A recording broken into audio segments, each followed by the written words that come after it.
UFC 289, Nunes versus Aldana, just took place last night. And I'm going to go through the full card recap, starting with the early prelims, ending with the main event. Yeah, it was a pretty decent card. Average, though.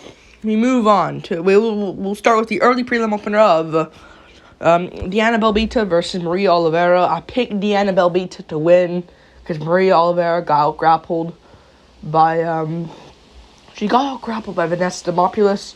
I was thinking Belbita would win.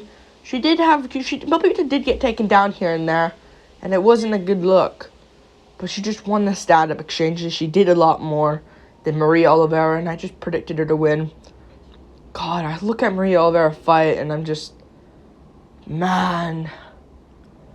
Diana Belbita is actually not good for her. Oh my god, bro. If you lose to Maria Oliveira, you're legit garbage. Marina Rodriguez fought Maria Oliveira on the Contender Series a few years ago. Oliveira quit. So she's not good. And she looks drunk.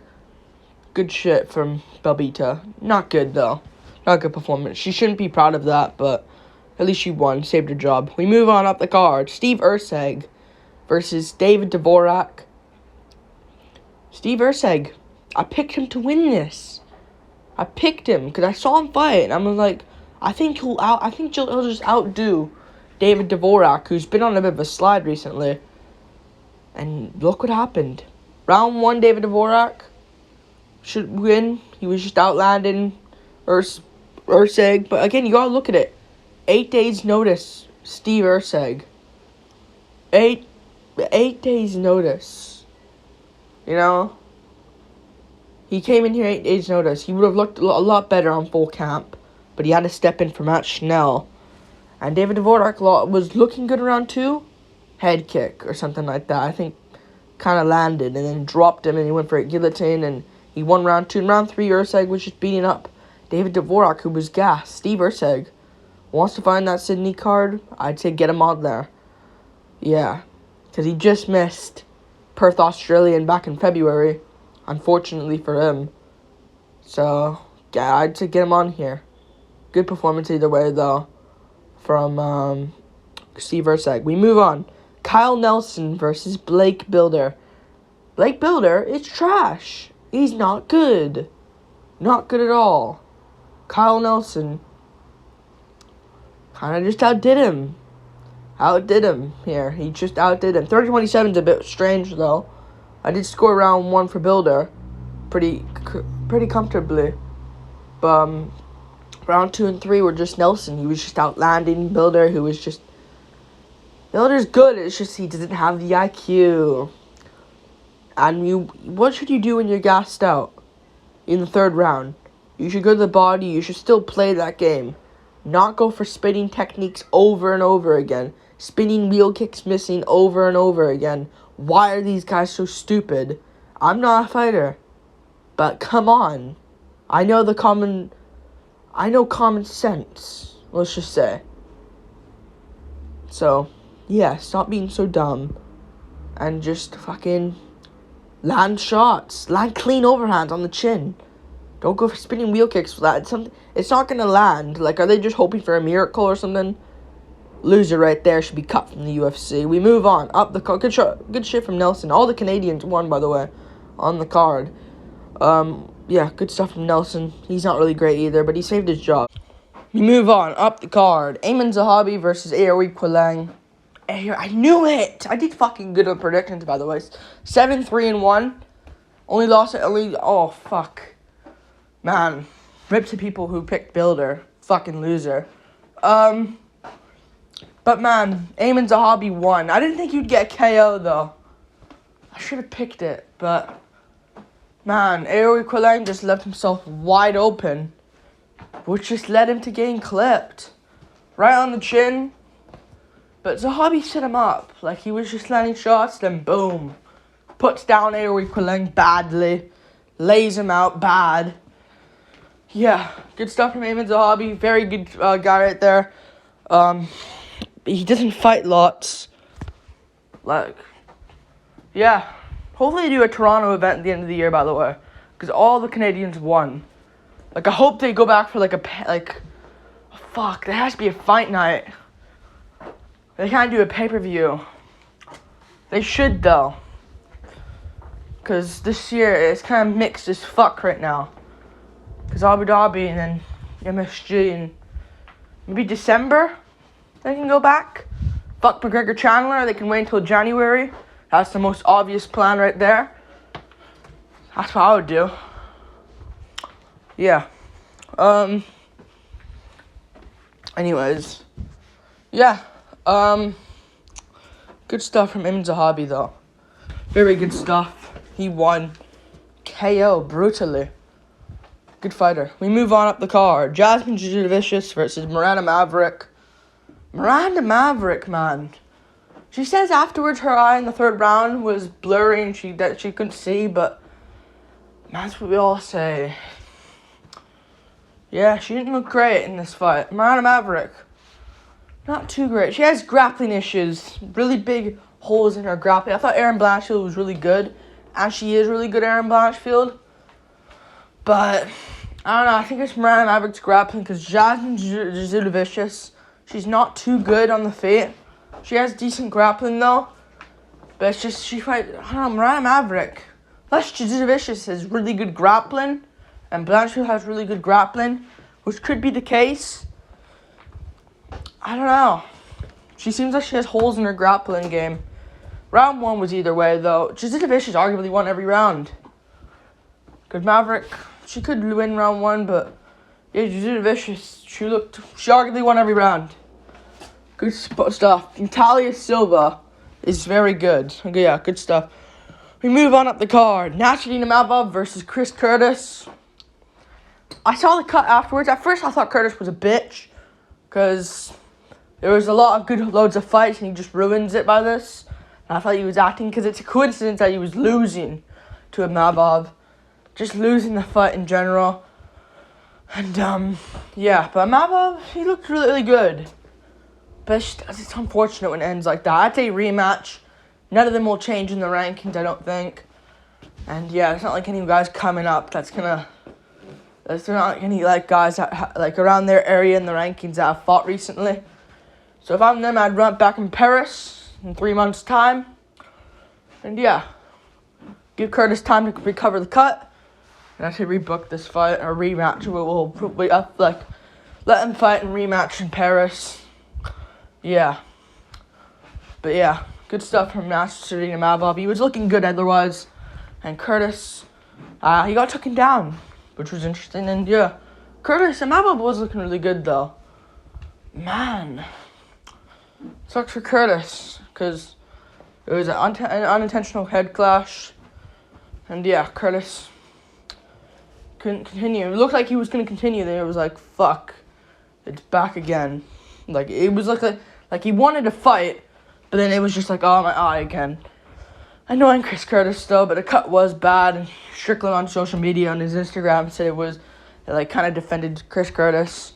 It's his boy, though. But yeah, we move on up the card to the main card. Marc-Andre Barriault versus Eric Anders. Good stuff from Barriault. Dropped Anders early in the first. Had a big moment there on Eric Anders. Yeah, really good stuff from Marc-Andre Barriault. Really, really good stuff, you know. Yeah. Yeah. And Mavov, not Mavov, what am I looking at? Barriault dropped him. Scrappy round 1 where Barriault wins. But I think it was the first and third round. Third round, he had a great third round, beating up Anders. But round 2 can be Anders. Like, Anders could win round 2. It's not just no, Barriault wins round, I don't know. I think they gave this 30-27 Barriault. Weird 30-27 cards towards the Canadians. You know, pretty weird. But, yeah. Yeah, they had 30-27 for Ige as well, which I'll get to. But, yeah, good stuff from Marc-Andre Barriault. We move on up the card. And Anders, I don't think Anders wanted to scrap. Because every time you can see when Barriault wants to scrap, immediate double leg from Anders. It's just, I don't know, he just didn't want to scrap that day. We move on, though, Dan Ige versus Late Landwehr. Good performance from Dan Ige. Very, very good performance. Yeah, I mean, he was winning the first 2 rounds.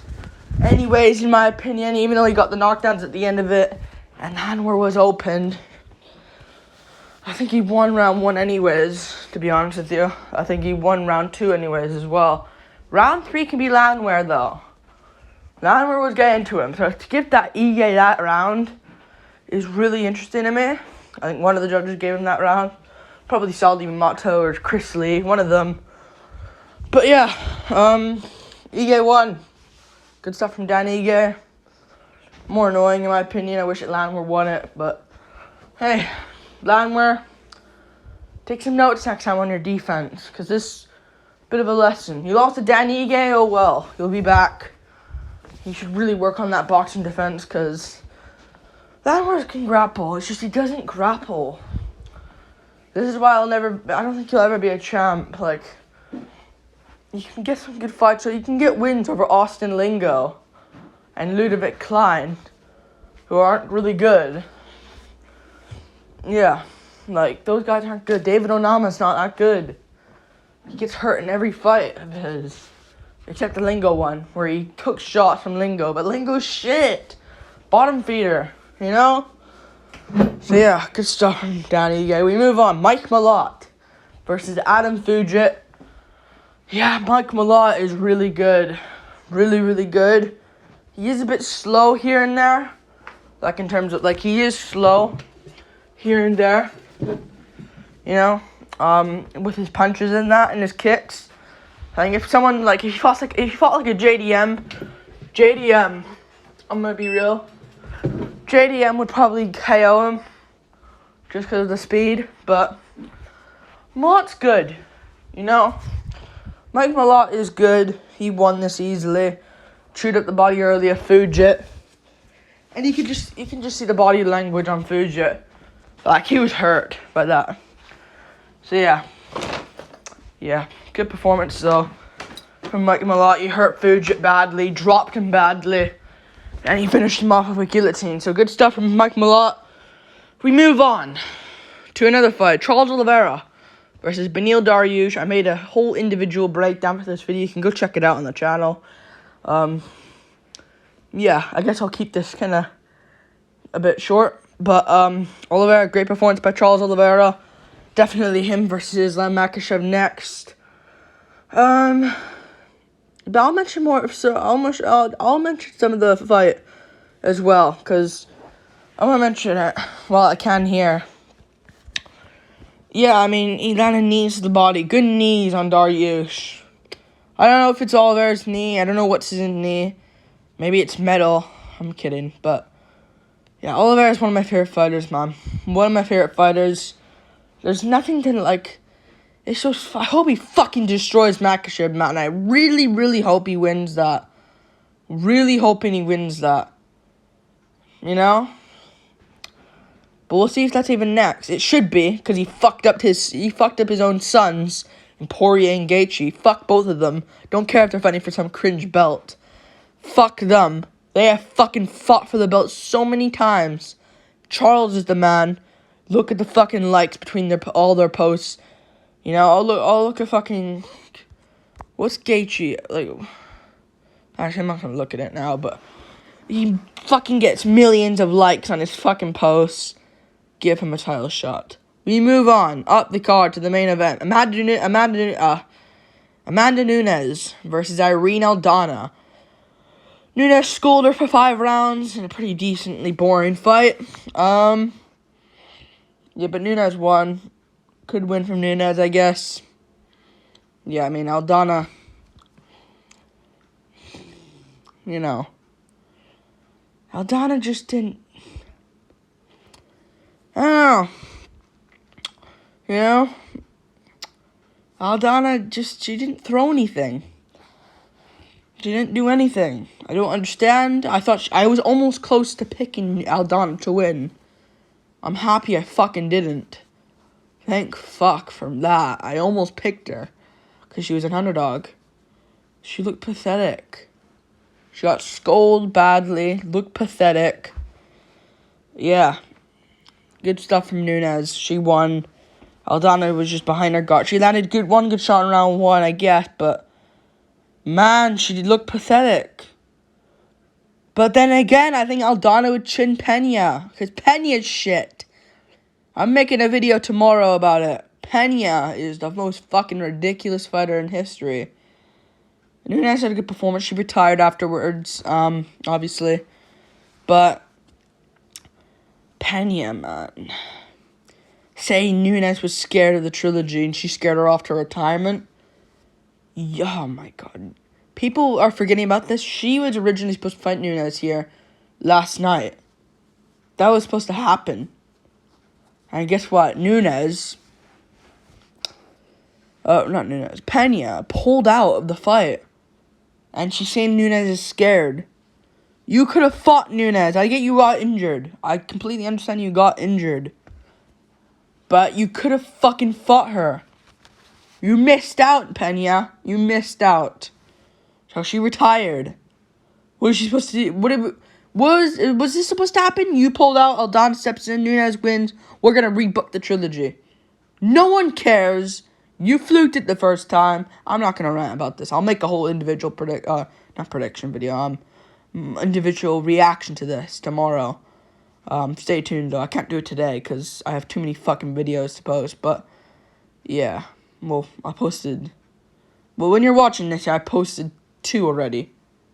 So yeah, but yeah, Nunes wins. Like, subscribe. Thank you for watching.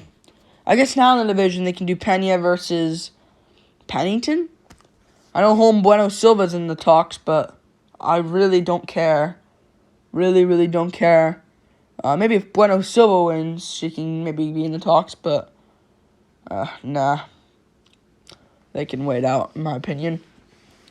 And do Pennington. Do Pennington. Just because Pena beat Nunes once, give her a title shot, I guess. And Pennington, she's on a winning streak. People are mentioning Bueno Silva, but Pennington, she's on a winning streak right now. She is on a winning streak. Give her the title shot. Out of everyone, she should be in the talks. Everyone, I know Blanchfield wants to move up. Blanchfield, sit the fuck down. Although I like Blanchfield, I think she's good, but focus. If you win you could fight Fiora in Paris as a main event, possibly, because that's how UFC kind of goes now. That's what could happen. But yeah, peace.